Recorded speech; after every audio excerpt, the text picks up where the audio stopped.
Bapak Ibu terkasih, selamat pagi.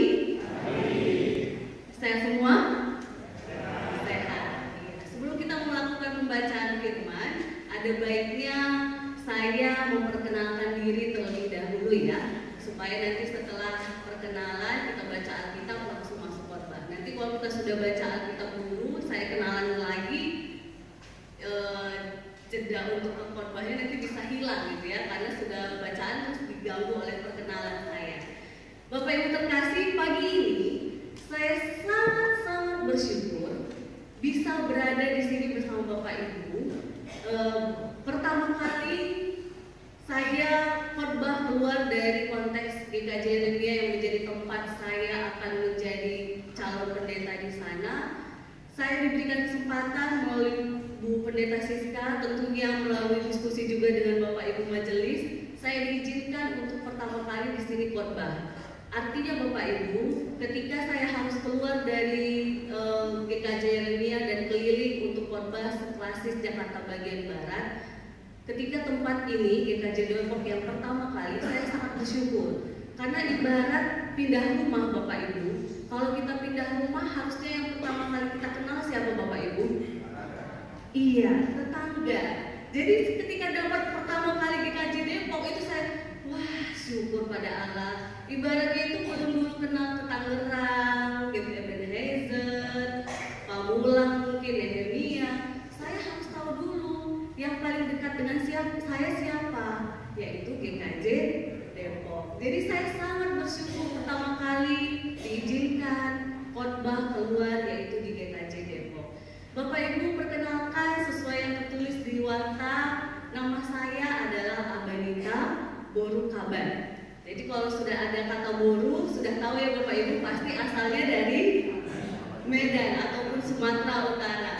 Jadi Bapak Ibu kalau lihat, wah ini Mbak ini dari Medan kok bisa ada di GKJ gitu ya. Bapak Ibu mungkin kalau mau detailnya akan panjang. Tapi salah satu pendukung yang paling utama berikutnya adalah karena suami saya berasal dari GKJ Wonogiri Utara bernama Christian Budi Kusuma yang sedang ikut pagi ini di depan mendampingi. Jadi Bapak Ibu kami sudah dianugerahkan 2 anak. Putri kami yang pertama bernama Rani Alisa Hadibrata, usia jalan 3 tahun. Putra kami yang kedua Janadi Manendra Atmadeva, sudah baru saja Mei kemarin lahir, sekarang sudah 2 bulan. Lalu suami saat ini masih kerja di Surabaya, jadi masih LDR Bapak Ibu. Semoga nanti setelah lancar proses Vikaris bisa ikut pindah ke Depok sini. Lalu saat ini saya pun didampingi oleh majelis kami dari GKJ Yeremia, yaitu Pak Hari yang juga duduk di depan bersama suami. Saat ini sungguh Bapak Ibu sekali lagi saya sangat bersyukur bisa pertama kali khotbah di GKJ Depok. Semoga sambil berjalannya waktu bisa semakin mengenal GKJ Depok dan jemaatnya. Kalau nanti kita bertemu Bapak Ibu di luar atau dalam pertemuan yang lainnya, silahkan memanggil saya Aban Bapak Ibu, biar tidak bingung ini dipanggil apa ya. Aban Nita kepanjangan, Nita terlalu banyak. Rasanya kalau Aban belum pernah ya Bapak Ibu ya, belum. Jadi kalau ketemu boleh panggil Mbak Aban, Ibu Aban, monggo Bapak Ibu. Panggilan saya adalah Aban. Ya demikianlah perkenalan singkat saya Bapak Ibu. Nanti semakin berjalannya waktu kita semakin mengenal. Pada pagi hari ini bacaan kita terambil dari Lukas pasal 12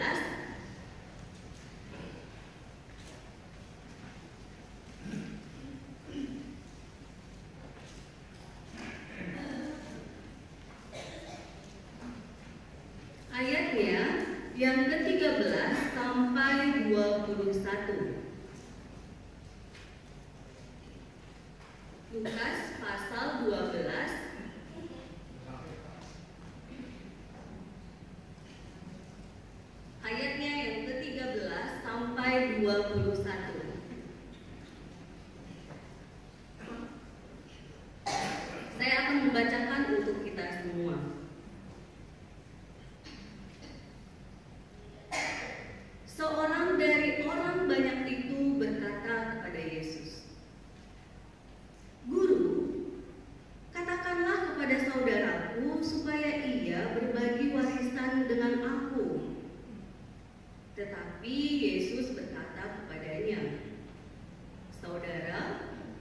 Siapakah yang telah mengangkat aku menjadi hakim atau pengantara atas kamu?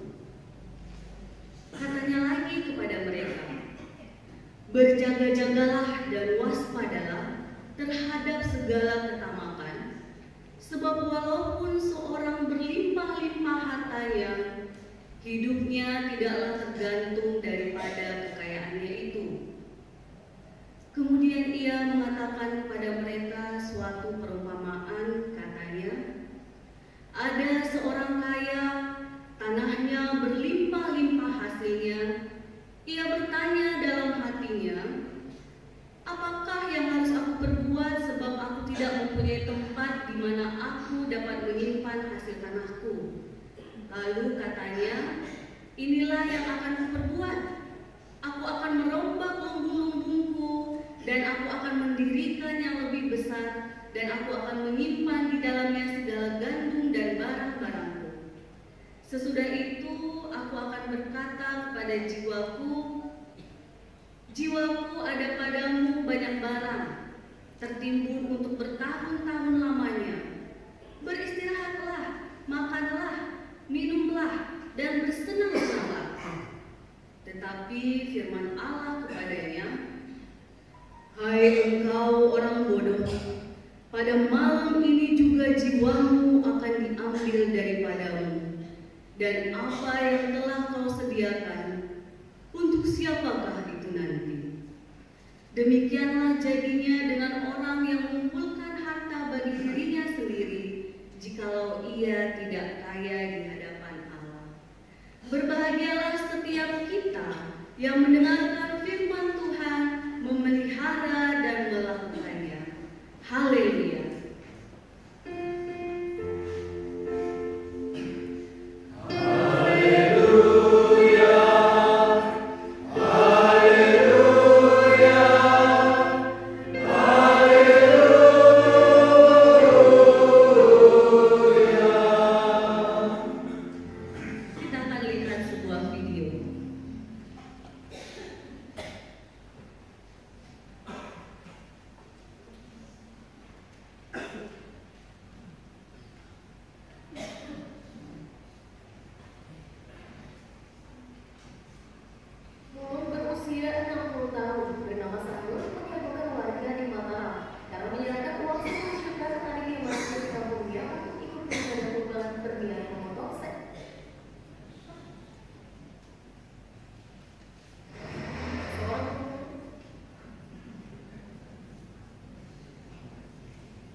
Usia 60 tahun, bernama Sanur, menghebohkan warga di Mataram karena menyerahkan uang 10 juta kepada di masjid di kampungnya untuk ikut beribadah kurban berniat memotong seekor sapi.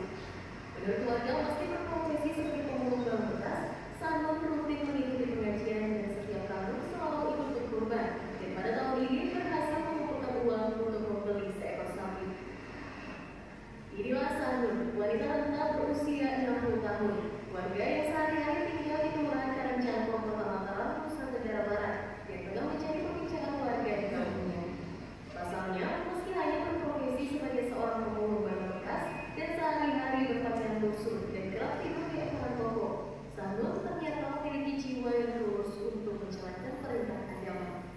Hal tersebut karena Sanur baru-baru ini menyerahkan uang 10 juta rupiah hasil pemulung barang bekas di Masjid Nurul Iman, tempatnya biasa mengikuti pengajian untuk membeli 1 ekor sapi pada hari raya Idul Adha bulan depan. Keputusannya tersebut membuat kader pengurus masjid yang saat itu mengetahui Sanur yang hidup berkekurangan dari pemulung barang bekas, namun bisa berkurban 1 ekor sapi.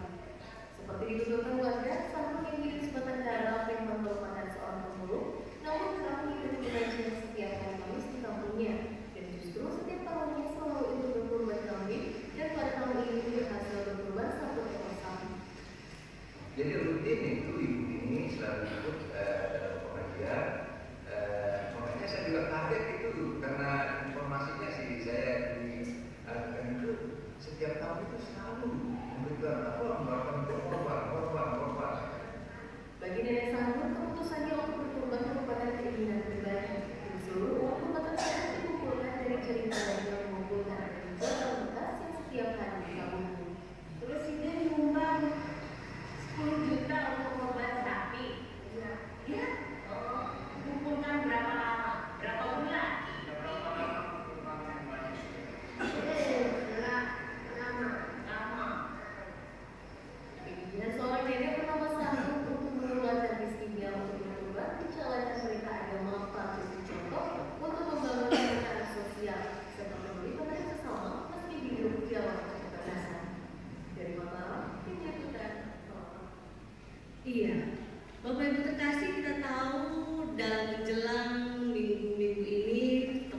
bahwa ada seorang yang tampaknya tidak punya seorang pemulung, tapi justru dia yang paling berusaha untuk memberikan yang terbaik dalam kehidupan imannya. Jadi kalau kita melihat dengan kacamata teman-teman sahabat muslim, mereka ingin memberitahu kalian untuk berkorban harusnya seperti pemulung ini yang miskin, tapi sebenarnya dia luar biasa dalam mempraktekkan kehidupan imannya. Tapi kalau kita lihat tadi Bapak Ibu, bacaan perumpamaan yang telah kita baca, justru yang digambarkan adalah kebalikannya.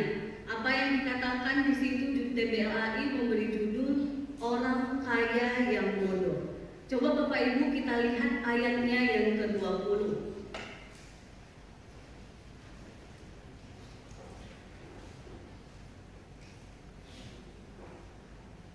Ayatnya yang ke-20 di situ dikatakan, tetapi firman Allah kepadanya, hai engkau orang bodoh, pada malam ini juga jiwamu akan diambil daripadamu, dan apa yang telah kau sediakan, untuk siapakah itu nanti?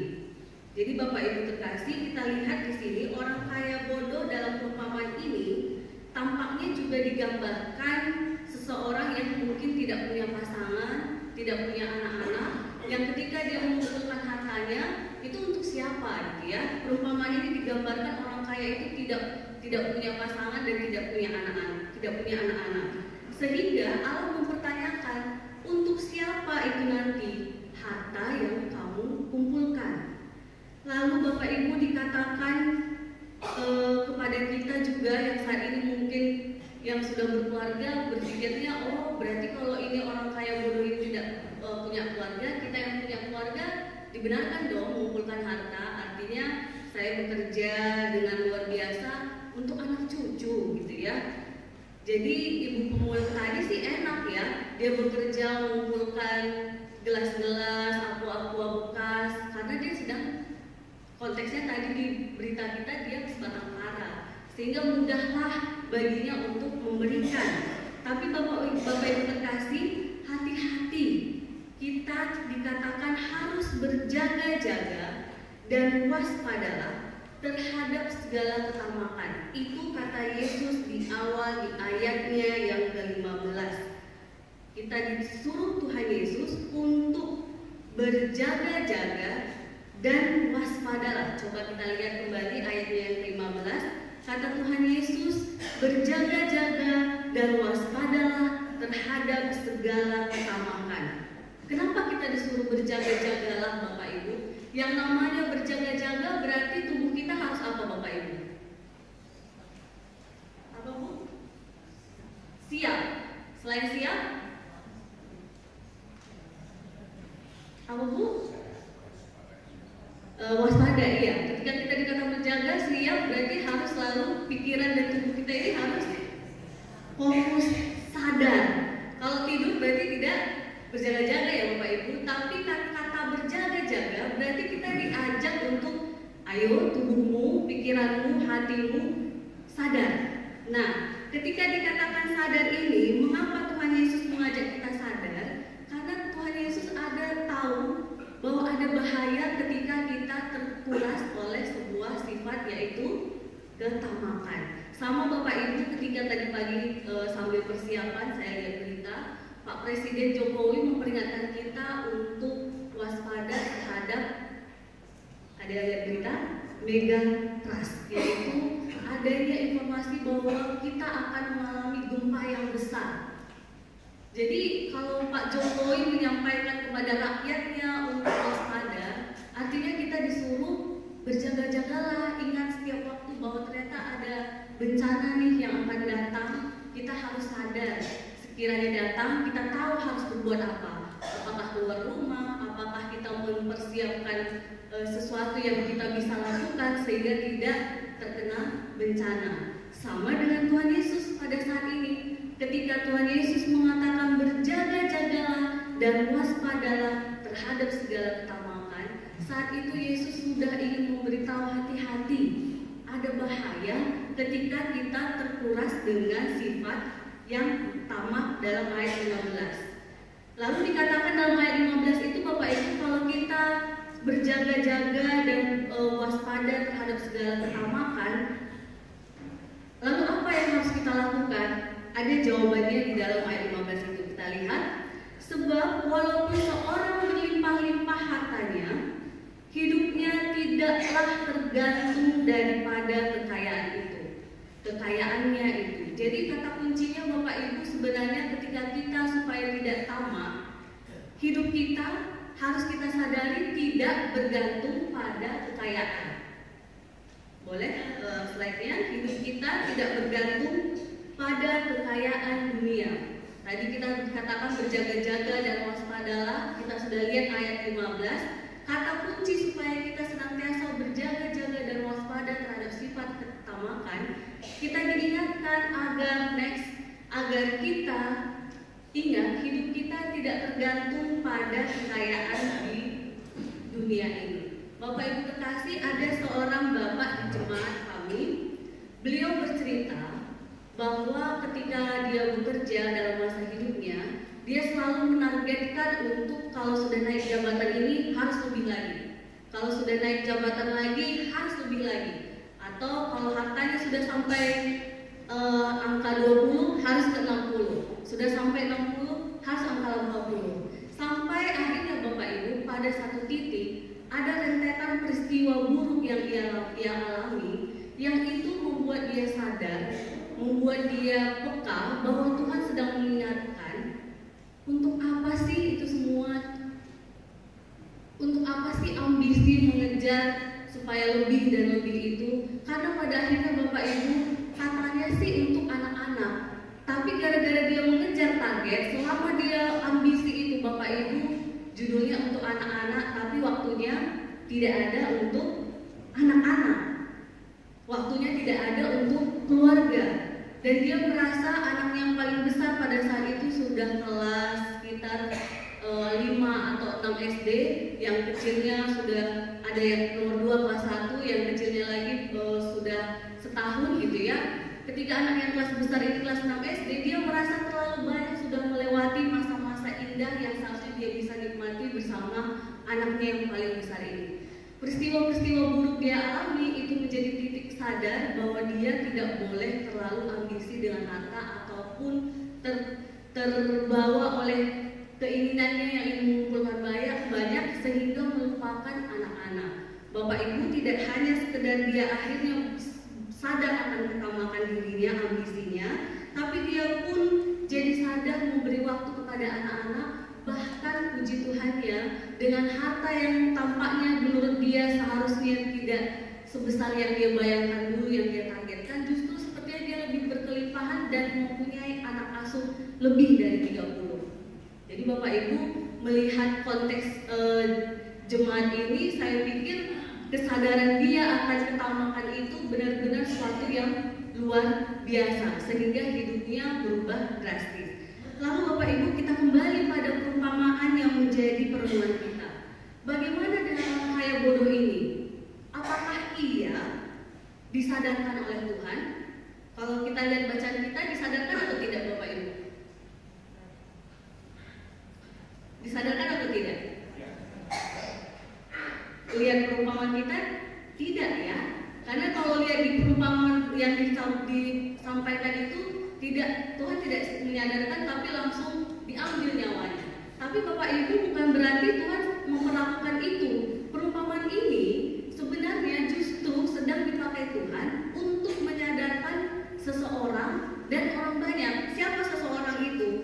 Kita lihat di awal. Siapa Bapak Ibu? Ada seseorang dari orang banyak yang dia sedang mempermasalahkan tentang apa Bapak Ibu? Boleh dilihat.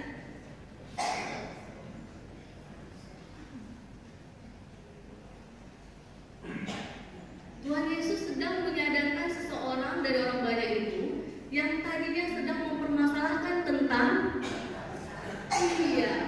warisan. Jadi Bapak Ibu, ketika seseorang ini datang, dia minta tolong kepada Tuhan Yesus, Tuhan tolong supaya aku diberikan warisan oleh saudaraku. Nah ini Bapak Ibu, Tuhan Yesus langsung, kalau saya sering menyebutnya alarm, Tuhan Yesus mungkin langsung titit-titit, wah ini orang ini ciri-ciri sudah mulai tamak ini, sehingga dia meminta pertolongan supaya saudaranya memberikan warisan. Jadi Bapak Ibu terkasih, ketika Tuhan Yesus menyampaikan perumpamaan dengan kata hai orang bodoh, ada yang menarik di situ. Kata bodoh dalam bacaan kita, dalam terjemahan Inggris bukan pakai kata stupid, tetapi dia memakai kata, maaf kalau saya salah ya pengucapannya, memakai kata foolish. Benar ya? Ada yang jago bahasa Inggris? Apa Bu? Foolish, benar ya? Betul ya Pak? Foolish. Jadi dia tidak memakai kata stupid, tetapi memakai kata ini. Bedanya apa? Kan sama saja, artinya sama-sama bodoh. Ternyata Bapak Ibu kalau ditelusuri maknanya memang sangat berbeda. Kata stupid itu biasanya bodoh karena kurangnya pengetahuan, dan ketika seseorang benar-benar melakukan kesalahan karena kebodohannya, itu karena memang dia tidak tahu. Tapi biasanya bodoh ini pun karena memang tidak mau tahu, karena malas gitu ya. Tapi kalau kata ini foolish, bodohnya di sini adalah ada orang yang dia melakukan kesalahan karena melakukan kesalahan padahal sudah tahu bahwa itu adalah salah. Jadi ibaratnya itu tahu mencuri itu salah, tapi dilakukan. Itulah yang dimaksudkan bodoh. Tahu bahwa berbohong itu salah, tapi tetap dilakukan. Jadi kata bodoh ini dengan bahasa sederhananya bentuk kesalahan yang disengaja.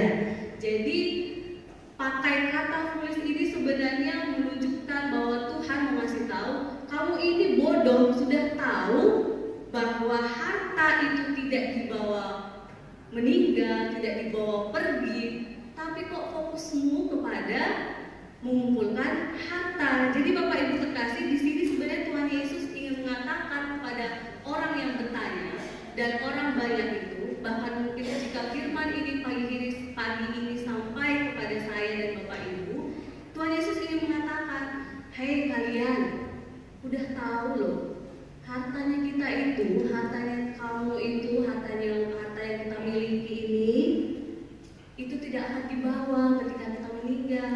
Tapi kok yang ditumpuk aja gitu ya, kok yang disimpan terus ya. Lalu Tuhan Yesus di sini ingin mengatakan, ayolah, jangan bodoh, kumpulkan harta, tapi pergunakanlah dengan pintar dan bijak, sehingga kita tidak sekedar kaya di dunia ini, tapi juga kaya di hadapan siapa Bapak Ibu? Di hadapan Allah.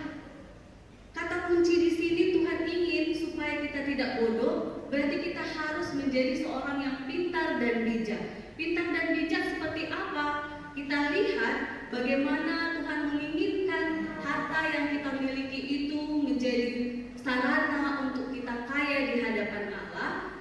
Tuhan Yesus mengingatkan kita dalam Matius, Bapak Ibu boleh lihat Matius pasal 25.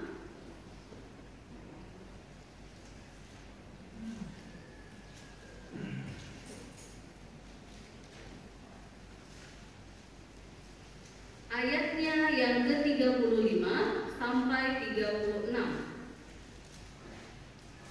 Jika kita ingin harta kita memang berguna, tidak hanya di dunia tapi juga di hadapan Allah, Tuhan Yesus sudah pernah menyampaikannya. Matius 25 ayat 35 sampai 36. Apa yang dikatakan di situ kita baca bersama-sama. 1, 2, 3 ya. Sebab ketika aku lapar, kamu memberi aku makan. Ketika aku haus, kamu memberi aku minum. Ketika aku seorang asing, kamu memberi aku tumpahan. Ketika aku telanjang, kamu memberi aku pakaian. Ketika aku sakit, kamu melawat aku. Ketika aku di dalam penjara, kamu mengunjungi aku. Jadi Bapak Ibu terkasih, ayat ini sebenarnya pasti sudah sering kita dengarkan dalam khotbah, sudah kita sering dengarkan dalam saat teduh. Hari ini pun diingatkan kembali bahwa kaya di hadapan Allah itu ketika kita mempergunakan harta kita untuk sesuatu yang menyatakan kasih kepada Allah dan kasih kepada sesama. Apa wujudnya? Sudah Tuhan Yesus kasih tahu dalam Matius, ataupun tidak hanya dalam Matius, dalam Injil-Injil sampaikan, ketika aku lapar, siapa yang lapar? Ketika aku haus, siapa yang haus? Kita sudah tahu orang-orang yang ada di sekitar kita, baik di jemaat, baik di lingkungan sekitar rumah kita, ataupun di dalam keluarga kita, terlebih-lebih keluarga besar. Bapak Ibu terkasih, ingatlah, next, untuk kaya di hadapan Allah, kita harus mau melakukan kehendaknya. Kalau kita tidak mau melakukan kehendaknya, mau sekaya apapun kita di hadapan Tuhan tetaplah miskin. Tapi Bapak Ibu, yang menarik berikutnya, apakah kalau kita tidak kaya ataupun kehidupan kita saat ini miskin, kita tidak bisa menjadi kaya di hadapan Allah? Oh, jangan salah Bapak Ibu terkasih. Dalam kemiskinan kita pun, kita bisa kaya di hadapan Allah. Kayanya dengan memberikan senyuman, memberikan semangat, motivasi kepada orang lain, menunjukkan kepedulian. Bahkan terkadang orang yang merasa dia miskin, kadang dia justru orang yang berusaha untuk bagaimana caranya berbagi dengan orang lain dengan segala apa yang dia punya. Tapi ini pun hati-hati Bapak Ibu, orang miskin pun ada yang tamak. Kenapa saya sampaikan begitu? Ada orang-orang yang dia sudah miskin, tidak bersyukur, selalu mengeluh, taunya hanya meminta saja. Ini pun hati-hati, berjaga-jagalah dan waspadalah. Karena tidak hanya orang kaya yang bisa bodoh, orang miskin pun bisa bodoh. Bodoh dalam arti Tuhan sudah mengajarkan untuk senantiasa bersyukur, untuk selalu bersukacita. Tapi dalam kemiskinan kita malah semakin memperburuknya dengan mengeluh, dengan selalu hanya tahunya meminta, tapi tidak tahu berbagi dengan segala yang kita punya, senyum kita, kekuatan kita, daya kita. Jadi Bapak Ibu, saya bikin kata kuncinya, next, dalam segala kondisi ekonomi, kita tetap bisa kaya di hadapan Allah. Jadi konteks saat ini walaupun berbicara orang kaya, orang miskin pun bisa kaya di hadapan Allah. Tuhan tidak mempermasalahkan kita punya harta banyak, Tuhan tidak mempermasalahkan harta kita berapa ukurannya menurut dunia, tapi Tuhan menuntut agar kita kaya di hadapan Allah, yaitu melakukan kehendak Tuhan. Bapak Ibu terkasih, melihat penjabaran orang kaya yang mudah melakukannya, yang pasti akan mudah melakukan apa yang menjadi firman tadi, yaitu orang haus, orang yang lapar, tapi dengan catatan dia harus sudah berjaga-jaga dan waspada terhadap hartanya. Karena orang kaya pun Bapak Ibu, dia akan sulit melakukan firman yang tadi, memberi pada orang lapar, orang haus, karena tadi tamak itu, boro-boro mau kasih 1.000 ke orang lain. Boro-boro mau kasih 100.000 gitu ya, 1.000 aja pun mungkin akan berpikir gitu ya, aduh 1.000 lumayan untuk uang parkir atau uang untuk anakku yang mau beli permen gitu ya. Jadi kalau kaya pun dia belum tentu jaminan bisa melakukan firman Tuhan yang tadi kita sudah tahu dalam Matius tadi ya, karena dia masih dikuasai ketamakan. Untuk itu Bapak Ibu, kali ini Yesus bilang kepada kita, Tuhan Yesus mengingatkan, berjaga-jagalah dan waspadalah terhadap ketamakan. Karena ketika kita sudah berjaga-jaga dan waspadalah, kita pasti akan menggantungkan hidup kita hanya kepada Tuhan dan melakukan apapun itu untuk menyenangkan hati Tuhan, mengasihi Tuhan dan sesama. Bagaimana prakteknya Bapak Ibu? Jelas tadi bacaan Matius, tapi lebih spesifik lagi dalam kehidupan kita keluarga besar. Tidak tutup mata dan telinga, banyak keluarga besar yang pecah karena warisan. Jadi konteks bacaan kita tadi ini sebenarnya dekat dengan kehidupan kita sampai zaman kapanpun Bapak Ibu. Karena yang namanya warisan itu selalu jadi masalah. Apalagi saya dulu berpikirnya warisan itu hanya dipermasalahkan orang Batak saja. Tetapi setelah hidup di Jawa Bapak Ibu, ternyata orang-orang saudara-saudara di Pulau Jawa pun juga ada yang masih tetap mempermasalahkan warisan. Saya pikir karena orang Batak ini orang yang suka ngotot, suka memaksakan kalau udah ini harus keras gitu ya. Saya pikir hanya orang-orang di Pulau Sumatera saja yang bisa pecah karena warisan. Tapi ternyata warisan itu bisa memecahkan kita.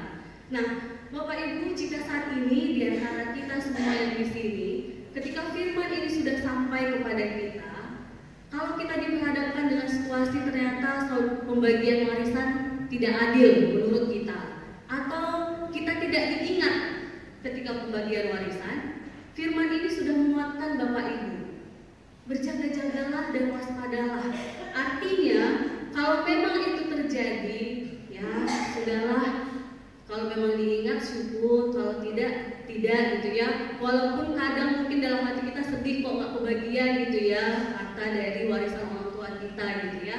Atau lebih klise lagi Bapak Ibu, kita mungkin bisa menanamkan dalam pikiran kita, sudahlah, Tuhan melihat kok.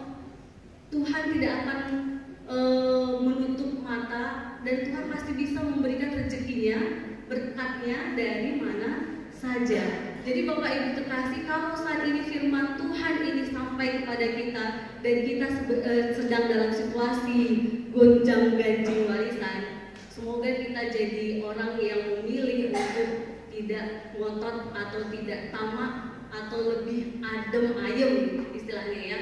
Ya sudah, kalau memang bagian saya segini, syukur pada Allah. Kalau memang saya terimanya cuma segini, ya sudah, pasti kalian punya kebutuhan yang lebih. Bapak Ibu, itu yang harus menjadi sikap kita sebagai penerima firman Tuhan pada saat ini.